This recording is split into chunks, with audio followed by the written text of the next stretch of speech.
Okay. Okay. Hi, Vera. Hi, Priya. How are you? I'm good.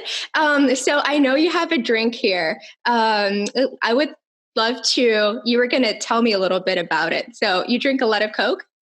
Not a lot. I drink some coffee and stuff, but I love a Coke and I do the regular one. It's not the sugar-free or anyone, but this is the little can. So I usually have one or two a day. I know it's not very healthy and I'm a former doctor, but I don't smoke. I don't, I do very little drinking. So this is my little support and it's for fun.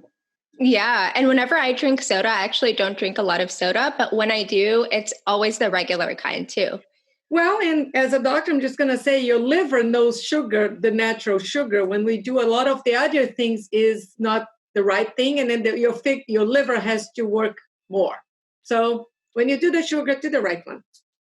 This is great. I'm going to learn about you, but I'm also going to get tips from a physician. Yes. I'll do my best.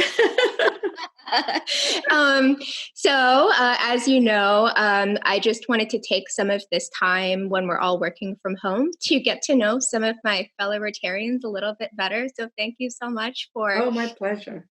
For chatting with me. And there's so much I want to ask you because you're such an entertaining person. And I'll take that as a compliment. It definitely is.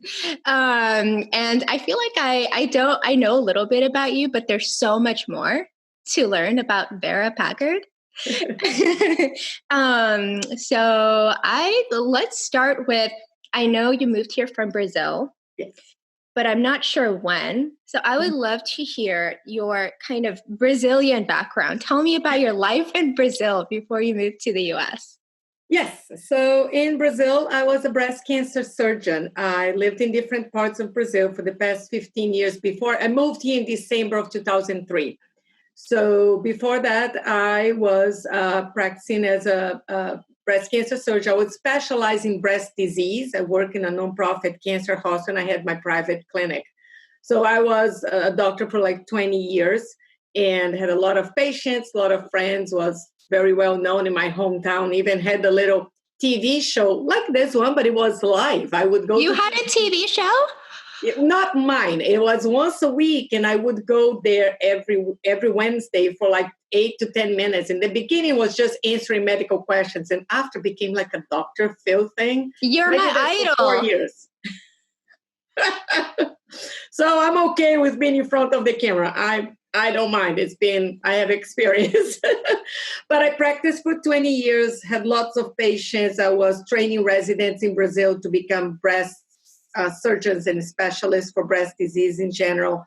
Had a very good life. And then I had a patient that I treated of breast cancer.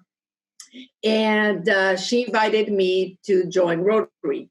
At that time, I was already over my second divorce. So I have 2 children, one from each marriage. And I was done with the thing called relationship. I was taking care of my family. Done with men. I was like, I don't need that thing anymore. Anyway, this patient of mine invited me to join her Rotary Club. And then when I joined, I was very happy and know a lot of people there that I knew from town. Natal is a big city, it's more than 1 million people, but there's certain groups that we kind of like know each other well. Anyway, there is the youth exchange program in Rotary. And I was an exchange student here in America in 1977. You were not even born. And I was an exchange student here in America, and not through Rotary, but I was. So immediately I joined the youth exchange program. And once I joined the youth exchange program, I was invited to attend a conference in San Antonio, the Rotary conference in San Antonio. And there we heard about the Wheelchair Foundation.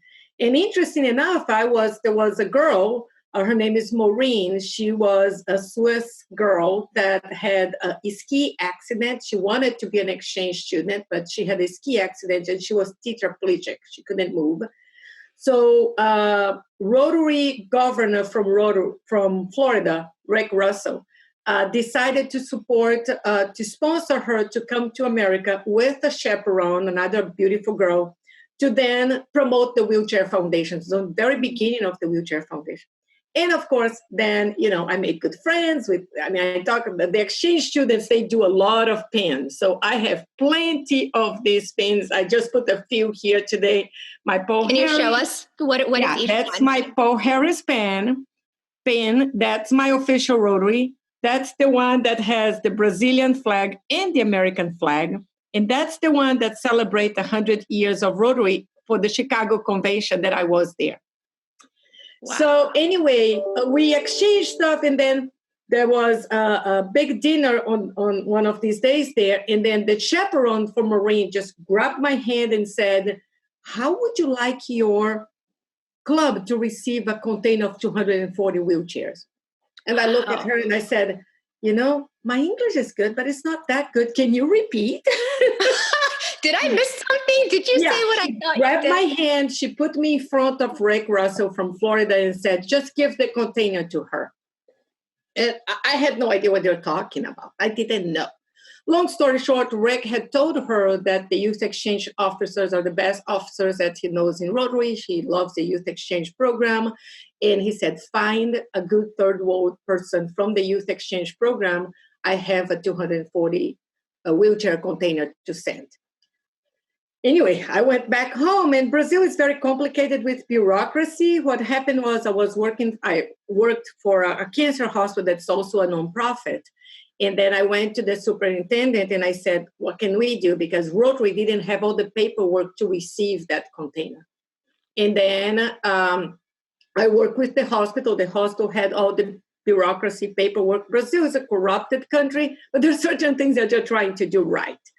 So, and wheelchairs were extremely needed there. So anyway, we were able to receive the container. We were able to distribute. I have some beautiful, amazing stories that every time when I say, it makes me cry.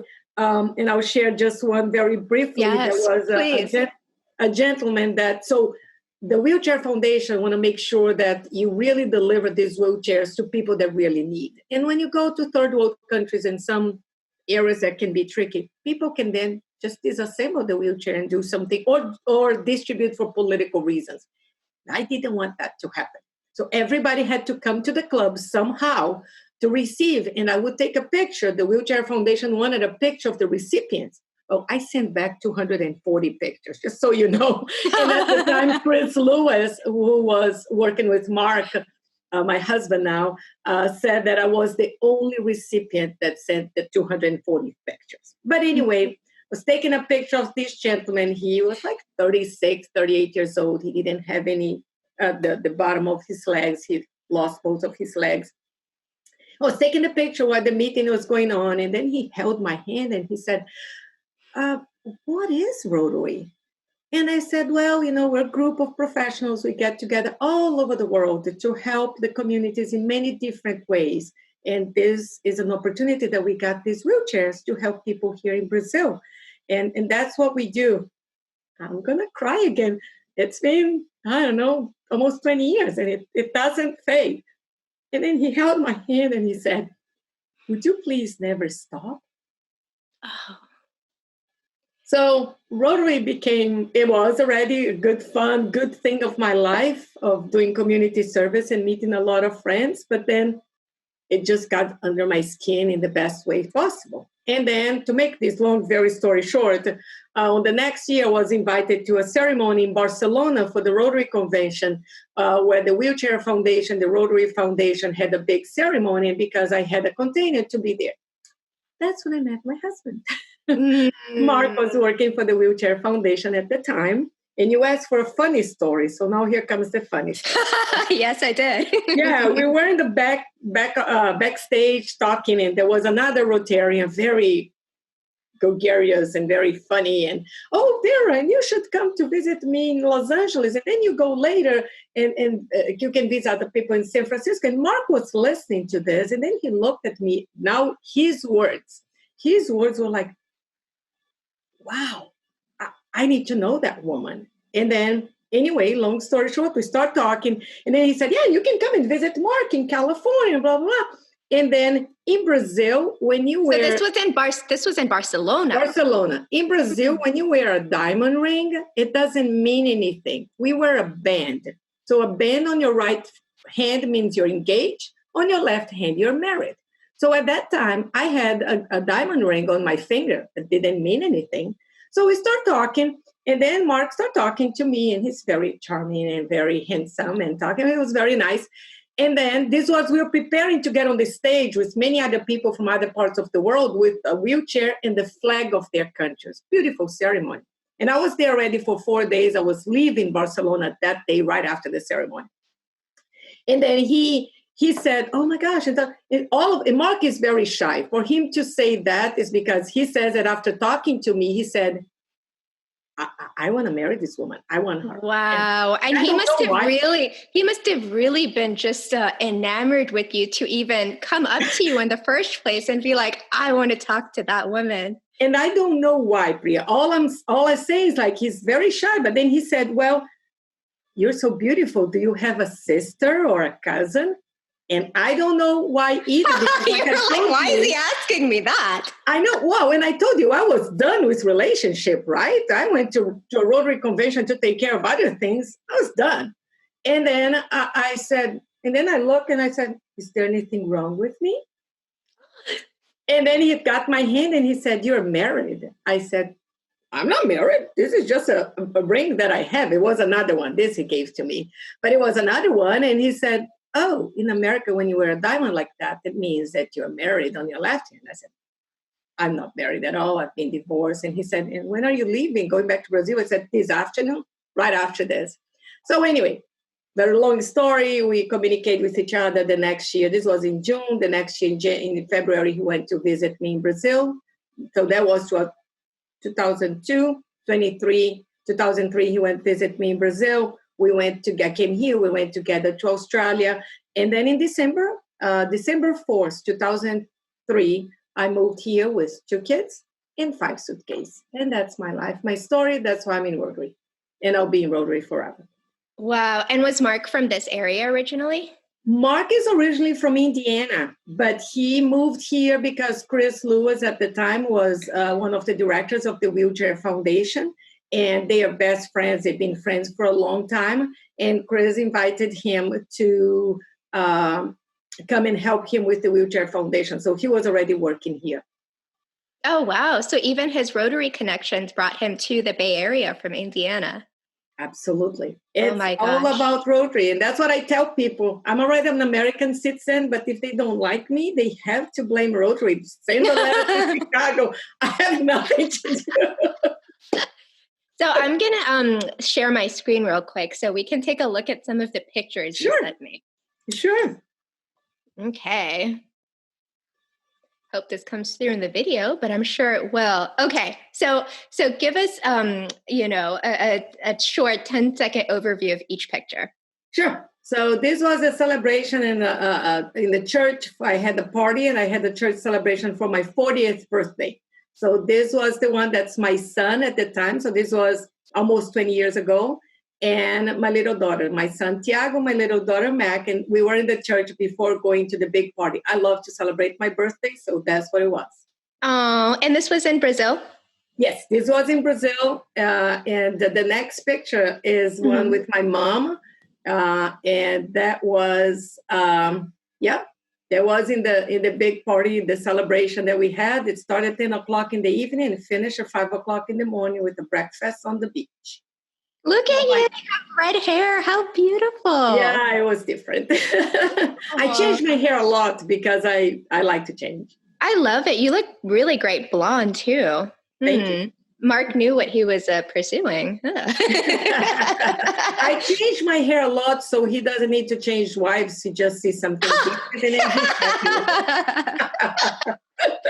And your mother is very beautiful as well. She looks so young.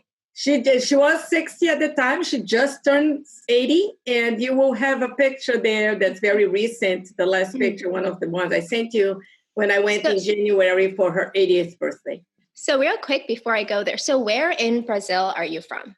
Okay, I'm in the northeast of Brazil. And if you look at the shape of Brazil, so the shape of, let me put it here, the shape of Brazil is like this, like a, like this. And Rio is right here.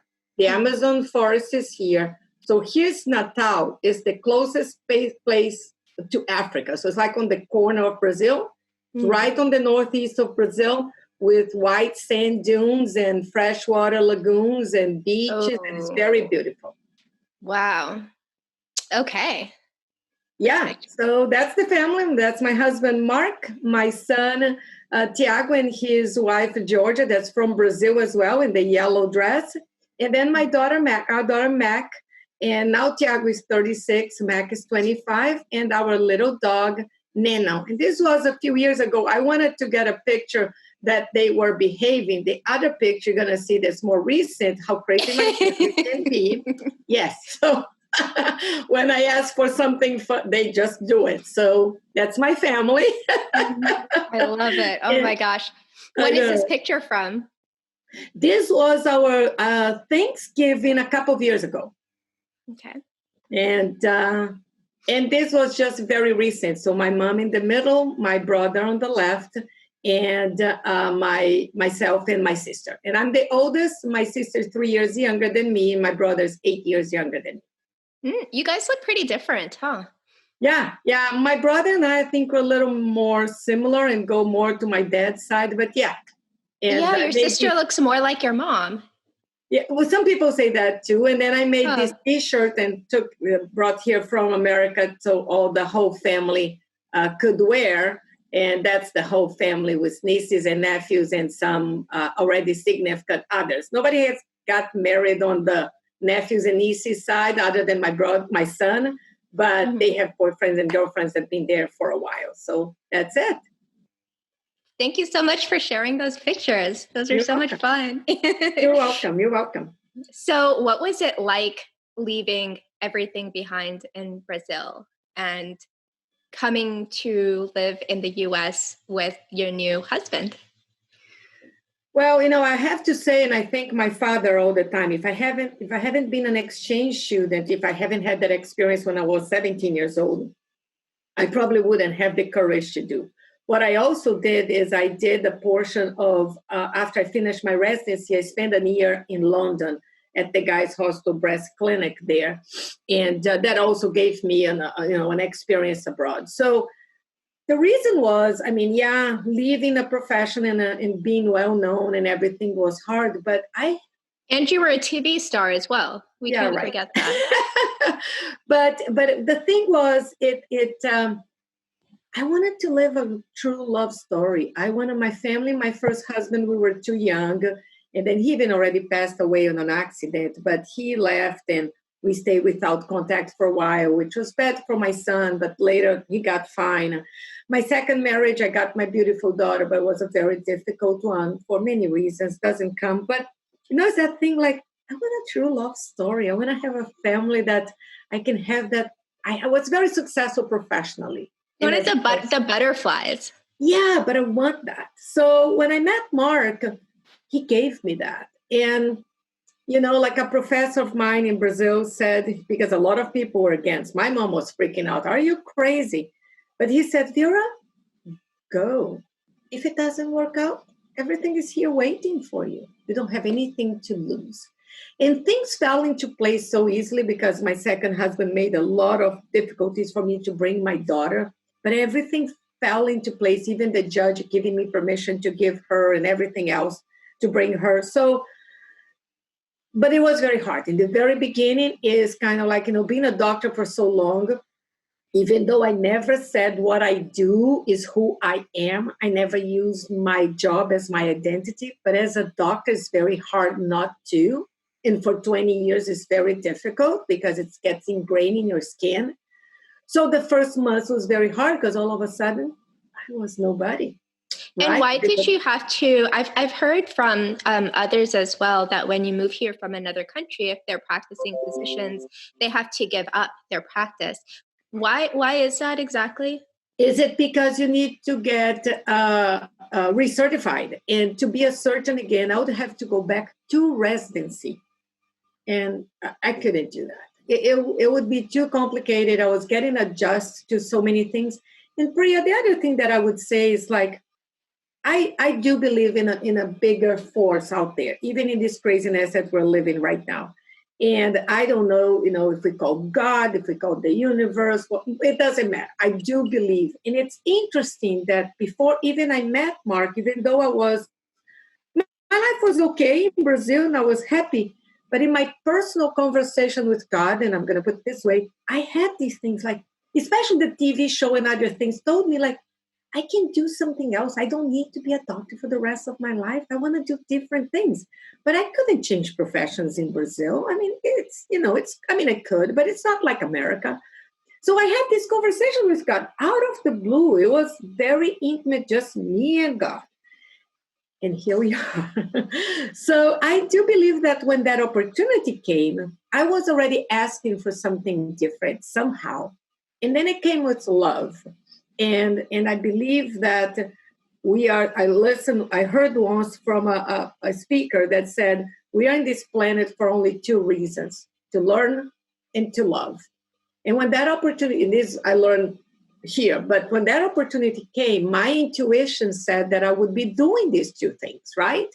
I would be living a love experience. I met this guy through Rotary. I didn't meet in a bar or anything. He had the giving mentality, never been married before. According to him, was waiting for the right person. Ooh, which was you? So he even says, "Oh, you've been married 3 times, so now I can do 2 others." I said, "Yeah, we can marry twice again. I'm happy to do it." No. So it was hard because and each time you have a different hairstyle, so it's almost like easy, very easy. It was hard because you lose your identity, you lose your it's like there's a hole underneath your feet and you don't know where you stand.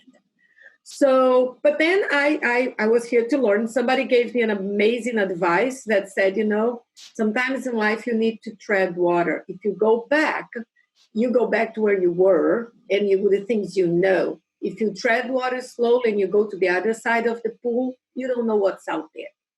So that's when things got transformed. I worked as a financial advisor for a couple of years, even got hired at Smith Barney, got my Series 7 license. Hey, Chris Gallagher, if you're listening to me, Steve Wilcox, Mark, you guys are amazing. I don't like that profession at all. But I did.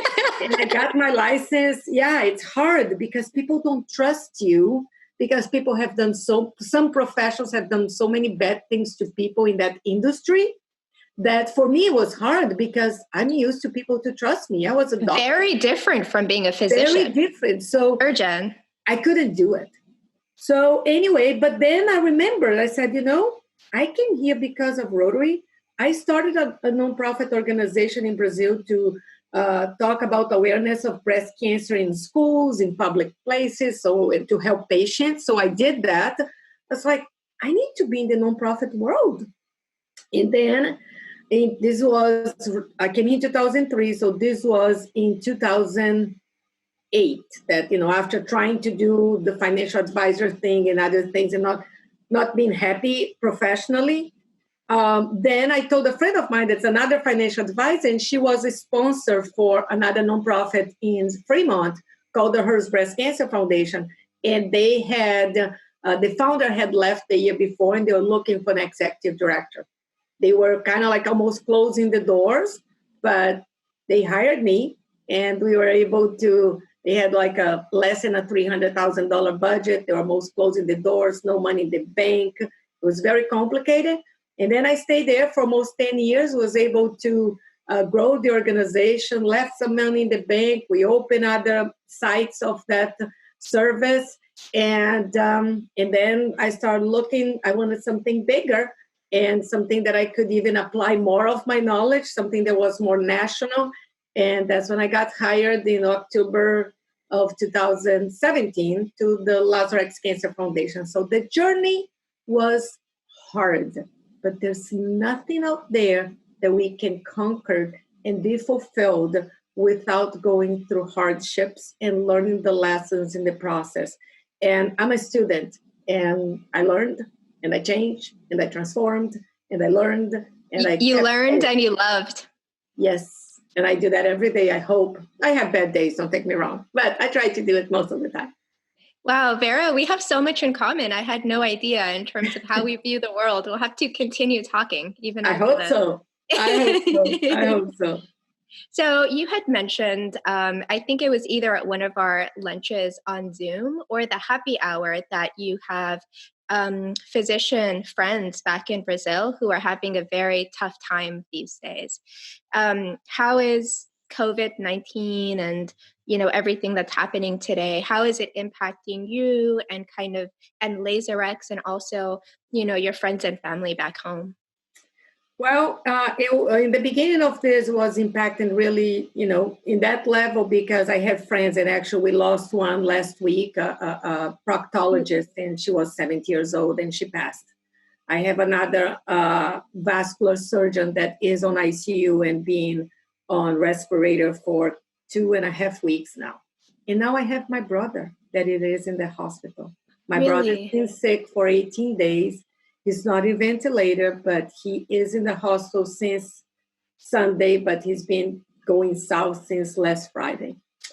So it's been hard. He's getting better. He's on the curve of getting better, but some tests are not the level that we would like for him to go home. One new thing that actually was a doctor in Brazil that I heard that found out is that the COVID-19 also make patients develop pulmonary embolism and thrombosis. So that's a new thing that's coming out. And he has some blood tests that's showing that he's at risk for that. He is taking the medication that is controversial, like, the hydroxychloroquine and the azithromycin and some others. But I'm glad he's taking it. I know that he's in America is a little difficult because the researchers would only want to do what they know for sure. The founder of LaserX Cancer Foundation, Miss Dana Dornsive, she's an amazing person. She's a visionary. And we have a lot of clinical trials being stopped and other things because that's what we do. We help people to find clinical trials for late stage cancer patients, and we give them assistance to go to the clinical trial with the out-of-pocket expenses like the lodging and the travel. And a lot of these trials being canceled, it's been different. But she said one thing that I just absolutely love. And she said, we can't have the luxury of being purists in time of crisis. And researchers, and especially here in America, they're very rigid because, no, you need to do the blood test in my hospital, because if you don't travel here to do the blood test in my hospital, I can't trust that it was done with the golden standard that I need. And blah. It's all fine and dandy, but it needs to transform because patients are needing to travel even way back when, before, of course, for things that they don't need. We have an interview actually that one of our patients just did for us recently, that she's a UCSF patient. And because her drugs are oral, the doctor was able to tell her to do the blood test in the local hospital and FedEx the medication.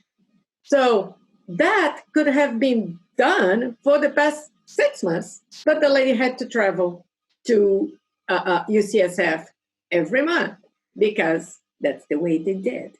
So the way that things used to work, it's not going to be the same. There's going to be a lot of transformation, and I hope that that's going to be as well. So it's hard. I was talking to a friend of mine in Brazil that's a psychologist at the cancer hospital that I worked, and I said, I don't know. I feel guilty and bad that sometimes that I'm here in America, comfortably here, and not being a doctor back there when people are in the front line. Why God is putting me in these circumstances and not there doing what I was trained for? There might be a reason, and I get to my senses, and then I take care of my staff, and I do what I have to do for my mission here.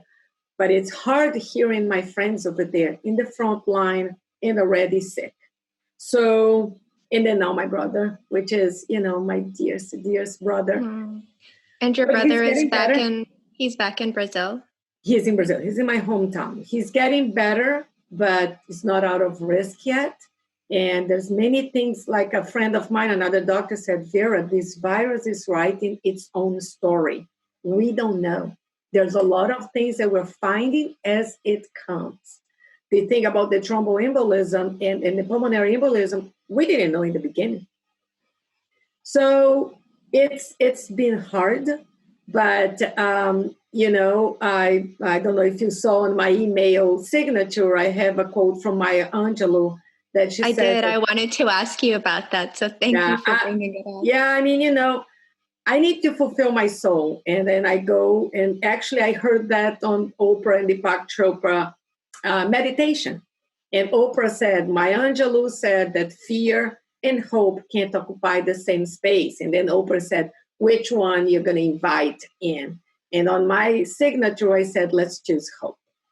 And that's what I'm trying to do every day, is to choose hope when things get a little difficult. I cry, my husband holds me and helps me. And then I go back to my hope, and I go back. I think it's going to be a different world. We have to learn the lessons. We can't be a stupid species to not learn the lessons that this virus is teaching us. Nothing happens, nothing for God is coincidence. Everything is providence. And the providence is the human beings are the ones that need to learn. Because the dogs, I agree with you. Yeah. I thought about it yesterday because I went out for a walk in the morning, and I live in in the hills. So there's a lot of like trails within just the community. I can walk outside of my door. And I've been doing this healing meditation every day with the group in the evening. And so I've been thinking about this idea of, taking this time to heal the planet. And that's a part of kind of what the shift we need to make as a species. And so when I went out for my morning walk, I noticed that everything was so, like, nature was so vibrant. Yeah. And the hills, the grass, everything is so bright green. And I could hear birds, and I could hear wild turkeys, and I could hear other animals. And I just couldn't help but think that nature has kind of forced humans, all humans, because it's not just one culture, one country, all of us, to go inside so the planet can heal. Yeah, I think absolutely. The fact that the dogs, the cats, the rats don't get this disease. We're worse than rats. I mean, we are as a species, let's just be honest, right? We are very immature creatures. And now I think it was the planet just say, hey, I'm giving you so many chances to heal this planet so you can live. You're not doing it. I'm going to do some things so you can learn. I think it was. I'm going to force you to learn. I think it was slap on our face. And I mean, did you see, there was a CNN on YouTube, dolphins in the canals of Venice. I've never been to Venice, but dolphins in the canals of Venice. There's a lot of these stories out there where all of this wildlife is coming, like flooding the streets of Paris, Barcelona, here in the West. Yeah, we're killing the planet for them. And now they're like, oh, we're not going to die because these people finally stopped.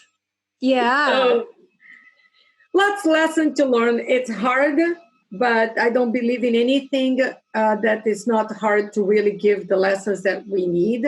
I got a difficult picture that someone sent to me, which is, it says shelter in place. And there is a picture of a family in front of the TV with Netflix and all the comfort, and a picture of a family that is in a shack, pretty much no food, no nothing. So we are sheltering in place in many different ways. The ones like us, our prayer is of gratitude, because why are we having the luxury to shelter in place with the comfort that we have? No need to feel guilty, but we need to be alerted. And then once we mature more spiritually and mentally, we go out when this is over, and then we help the people that couldn't, and we transform. We transform the way we live. We transform what we value. And Vera, I really hope we can get there. We have to think we can, Priya. There's going to be stupid people out there, because that's what it is. But that curve about the early adopters, then the late adopters, So the laggers, the people so everybody, they wanted an iPhone, got it.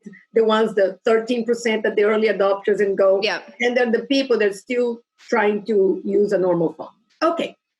It's going to be the same thing. They'll be the early adopters.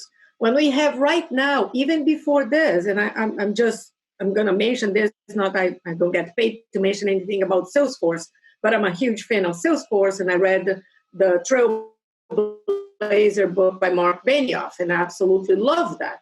When you have things like Salesforce on the Salesforce Tower, that there are spaces in some floors for meditation, there's some things already happening. Now, these people are going to be the first adopters together with us. And I saw Mark Benioff at, he was a keynote speaker many years ago at a conference that I went to in San Francisco, because I'm a part of the startup world. So he was giving a speech to welcome the audience. And he talked about how he meditates every morning. Yes. And it is such an important tool for him to be centered and kind of ground himself for the day to come. So you're right. I mean, we're seeing this on different levels, and it's especially powerful when it comes from a leader, who then can kind of advocate that the positivity and the, just being connected with ourselves, and kind of advocate that throughout the company culture as well. Yeah. If you haven't had the time, get his book, Trailblazer.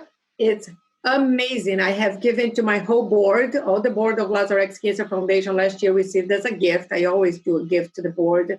And I have mentioned to the staff several times, I got it as a gift, and it is absolutely amazing. If you are a fan of him, you're just going to become even more. And so I believe that these early adopters of the lessons learned in this COVID-19 experience will make things different. It will change. And then 5-10 years from now, we'll see the results. That's humanity. Things takes time, but we will.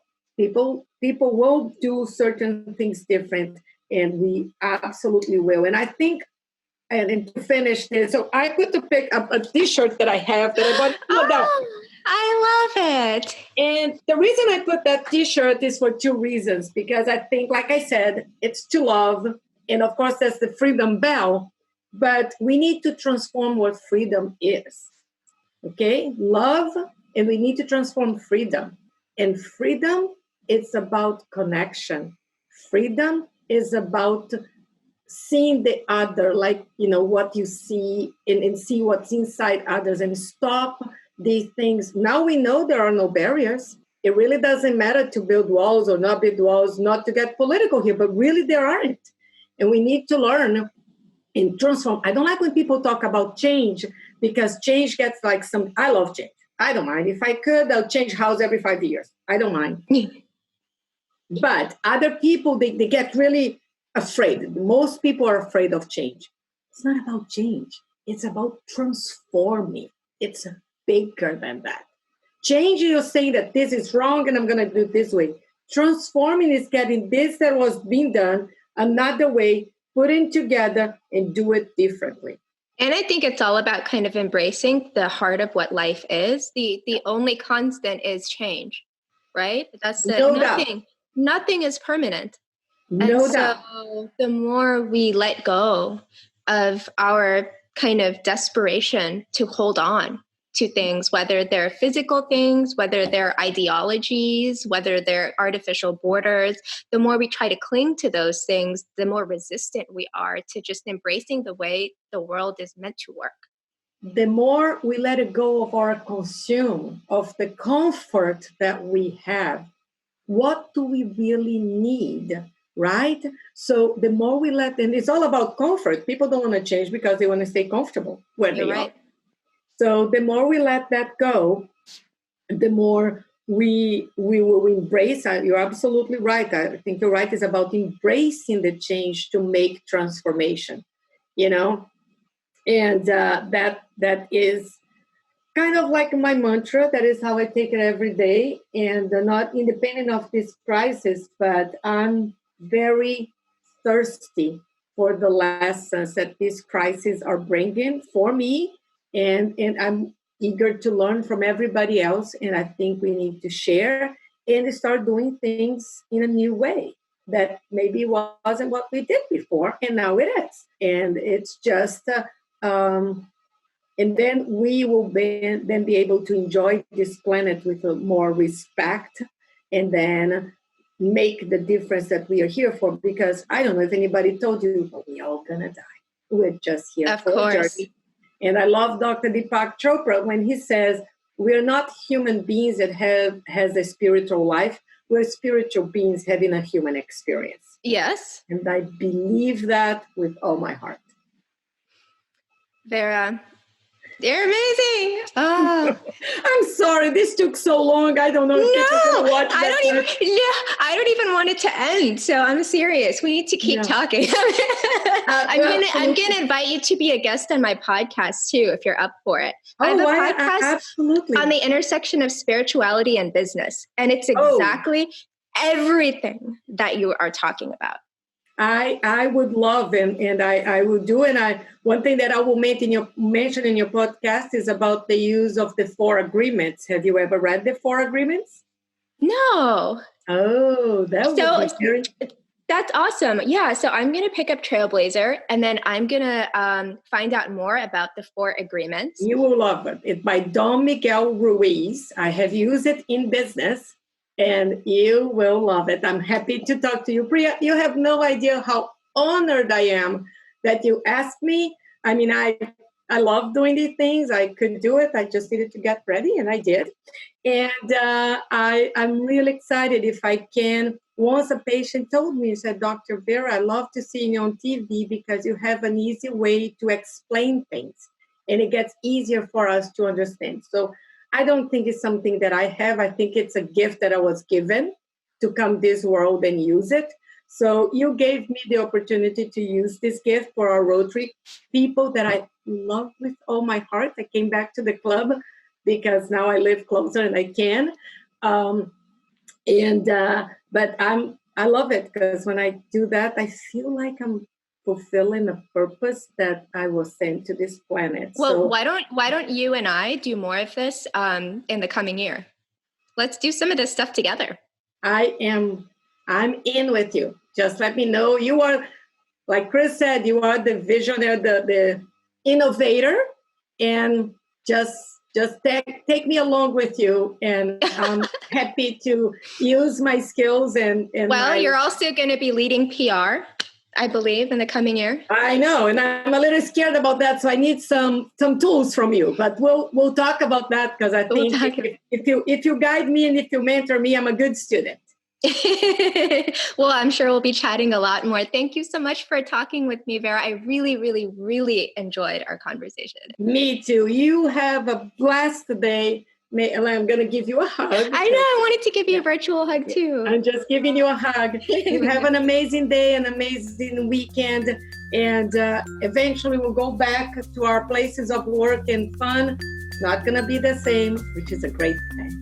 Yeah. And eventually we can do a real hug. Oh, gosh. Believe me, that will happen. Have a great day, Vera. You too. Bye. Bye. Thank you. Bye.